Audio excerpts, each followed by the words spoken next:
মাথায় রাখবেন এই তিনটি বিষয়ে আমার যেই উম্মত সব সময় মেনে চলবে তাকে পরকাল নিয়ে কোনো চিন্তা করতে হবে না। আজকের ভিডিওটি শুধু মুসলিমদের জন্য নয়, এটি ভিন্ন ধর্মী মানুষদের অনেক উপকারে আসবে তার জীবন পরিচালনার জন্য। কারণ প্রত্যেক ধর্মেই বলা হয়েছে একদিন তাদের পাপ পুণ্যের হিসাব দিতে হবে। তাই মানুষ হিসেবে এই তিনটি বিষয় সকলের মেনে চলা উচিত। এই তিনটি বিষয় যদি কোনো উম্মত তার মাথায় রাখে, অবশ্যই সে কখনোই কোনো পাপ কাজে জড়াবে না। কোন তিনটি বিষয় যা আমাদের সব সময় মনে রাখতে বলা হয়েছে? এই তিনটি বিষয় এতটাই গুরুত্বপূর্ণ যে যা আমাদের জীবনকে পাল্টে দিবে।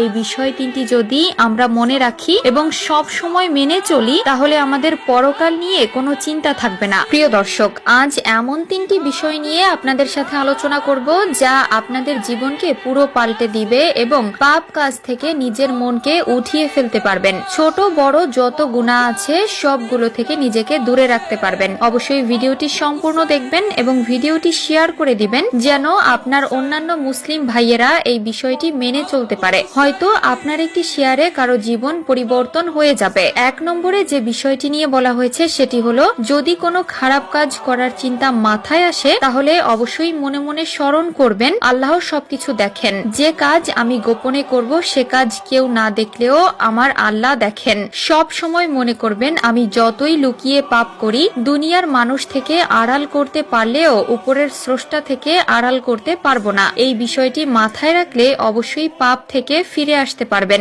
2 নম্বরে যে বিষয়টি বলা হয়েছে সেটি হলো, সব সময় মনে রাখবেন আমাদের সাথে দুজন ফেরেশতা থাকে যারা আমাদের সকল কাজ সম্পর্কে লিখে রাখে। কি করেছি, কি খেয়েছি, কোথায় গিয়েছি, কি কথা বলেছি সবকিছুই লেখা হয়। হাসরের ওই কঠিন মুহূর্তে যেন কোনো কিছু অস্বীকার করতে না পারেন, এর জন্য প্রমাণ হিসেবে আপনার সকল কাজ কর্ম লিখে রাখা হয়। এই বিষয়টি মাথায় রাখলে অবশ্যই পাপ থেকে ফিরে আসতে পারবেন। যখনই পাপ কাজ করার কথা মাথায় আসবে তখনই চিন্তা করবেন আল্লাহ আছেন যিনি সবকিছু দেখেন, ফেরেশতারা আছেন যারা সবকিছুই লিখেন। ইনশাআল্লাহ যে কোনো পাপ থেকে নিজেকে হেফাজত করতে পারবেন। 3 নম্বরে যে বিষয়টি সম্পর্কে বলা হয়েছে তা হলো, একদিন আমাকে সবকিছুর হিসাব দিতে হবে। প্রিয় দর্শক, সারা বছর লেখাপড়া করে আমাদের পরীক্ষা দিতে হয় এবং সেই পরীক্ষায় আমাদের পাস ও ফেল দুটি নির্ভর করে আমাদের লেখাপড়ার উপরে। দুনিয়ার জীবনটা এমনই, যাই করেন না কেন একদিন সবকিছুর হিসাব আপনাকে দিতে হবে। আপনি যদি সেদিন পাস করেন তাহলে